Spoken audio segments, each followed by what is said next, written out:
The sea has always been both a cradle of adventure and a graveyard of forgotten souls.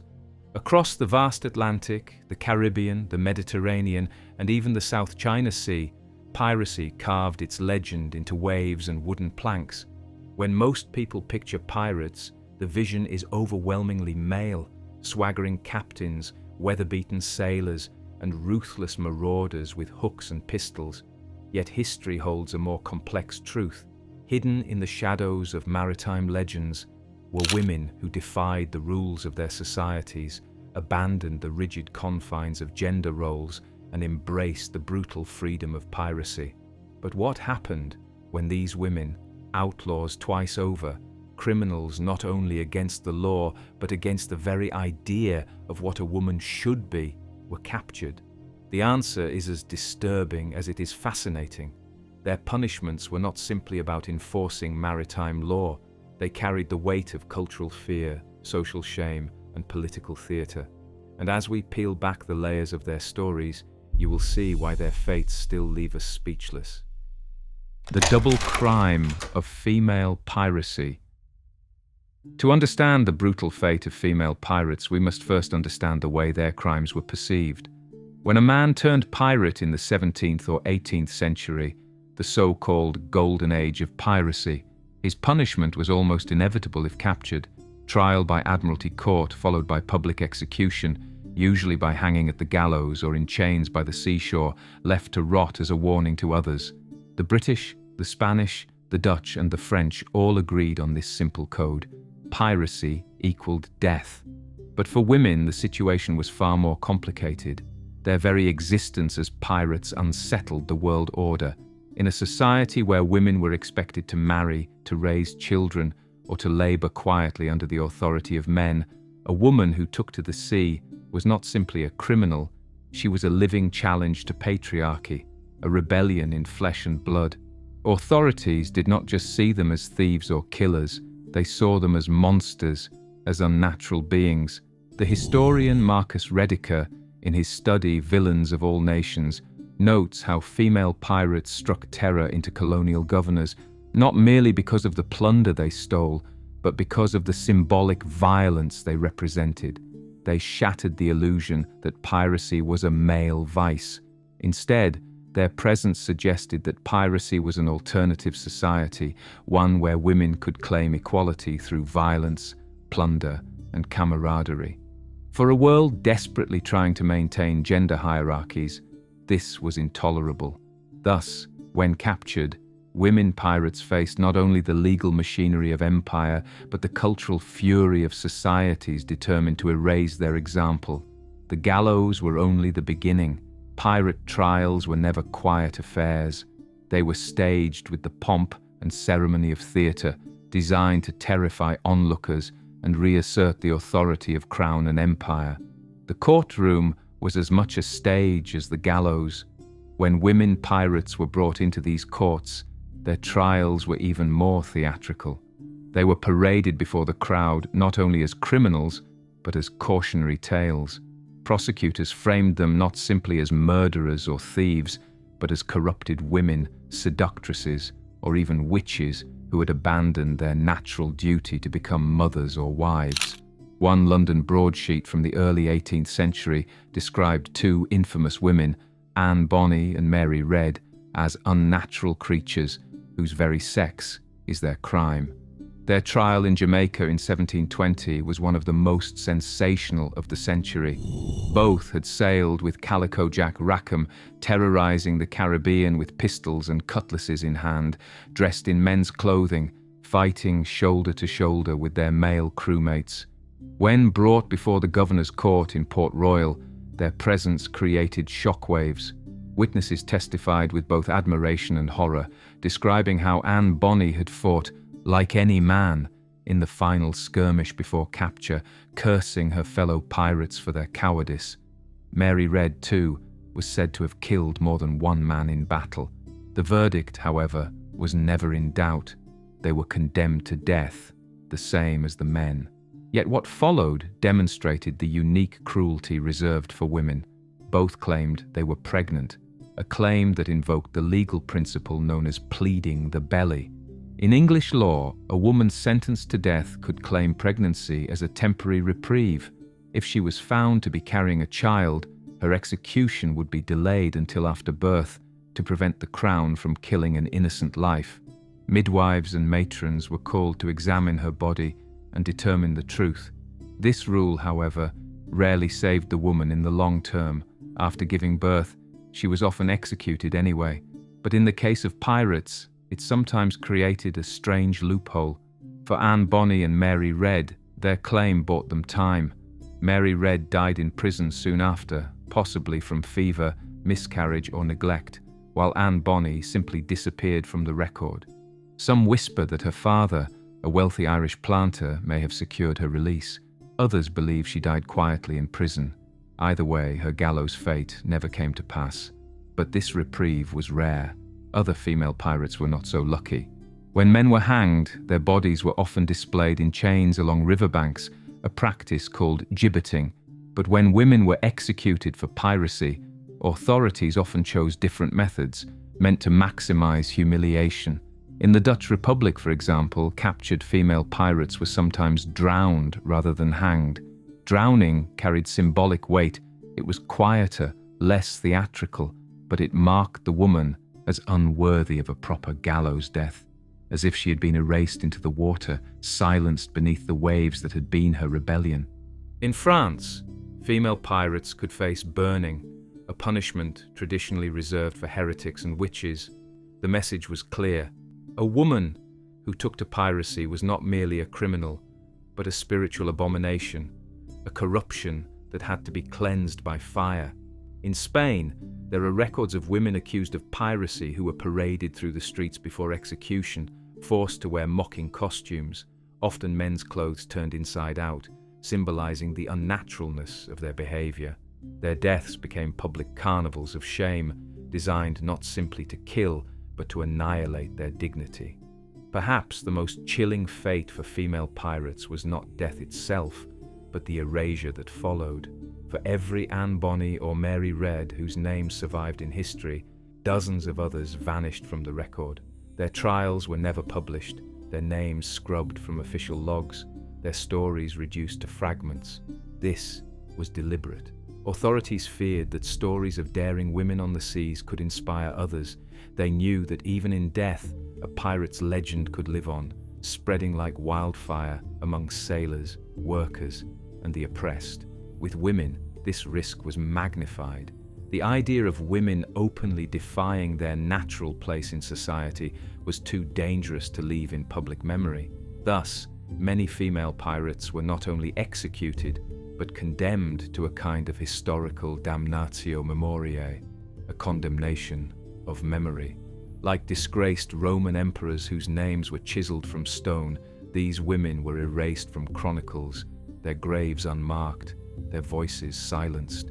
Yet fragments survive, whispers in court transcripts, rumors in colonial records, passing mentions in sailors' journals. And when pieced together, they reveal a haunting truth. Captured female pirates were punished not only for their crimes, but for their very existence.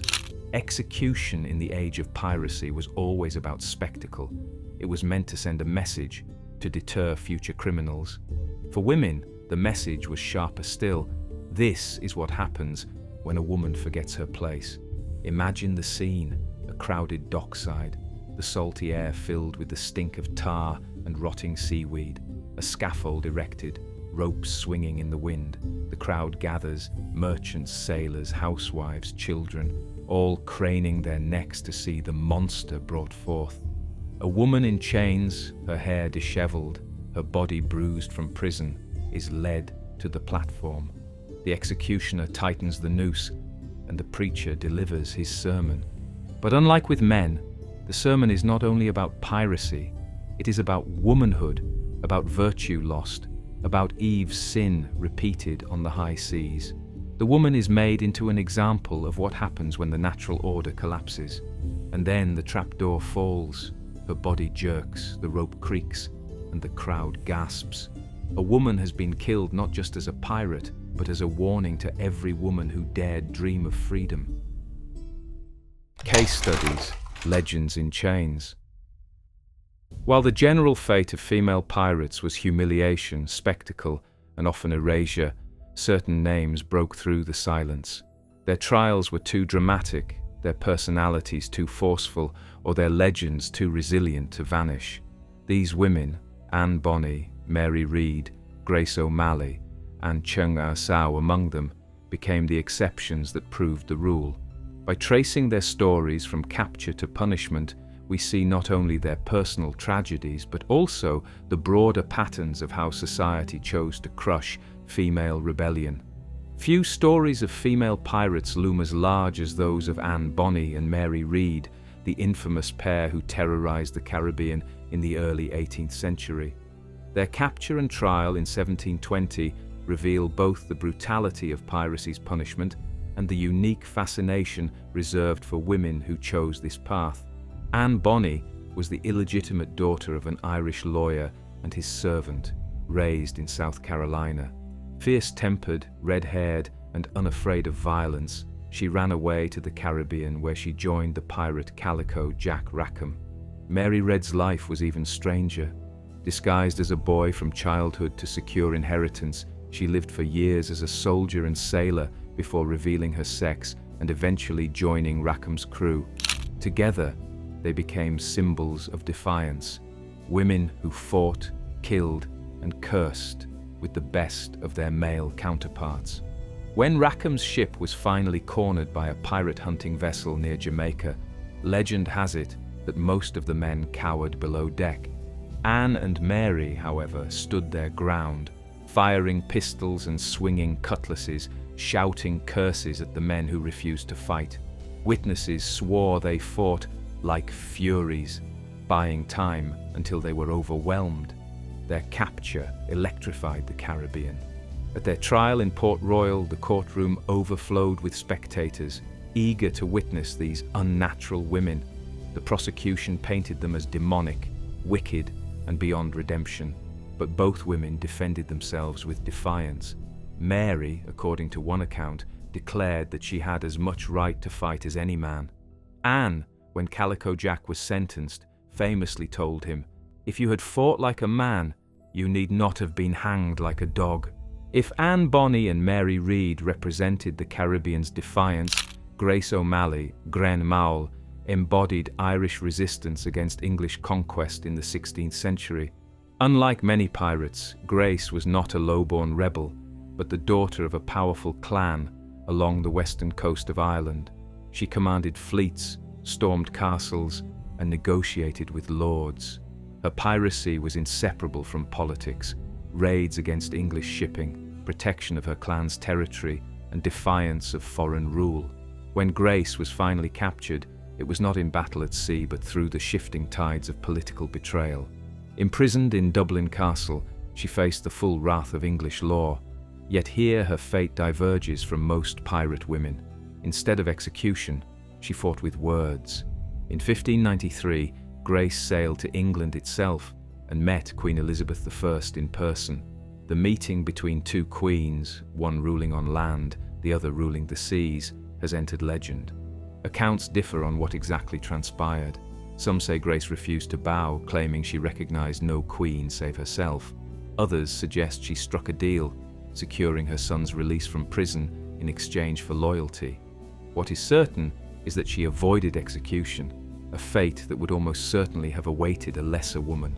Her aristocratic status, political usefulness, and sheer audacity allowed her to carve out survival where most pirates found only the noose. Yet even in survival, Grace was exceptional. She was remembered not as a criminal, but as a folk hero in Ireland, a symbol of defiance against English oppression. Her fate reveals that for women of higher status, capture could mean negotiation rather than execution, a privilege denied to most.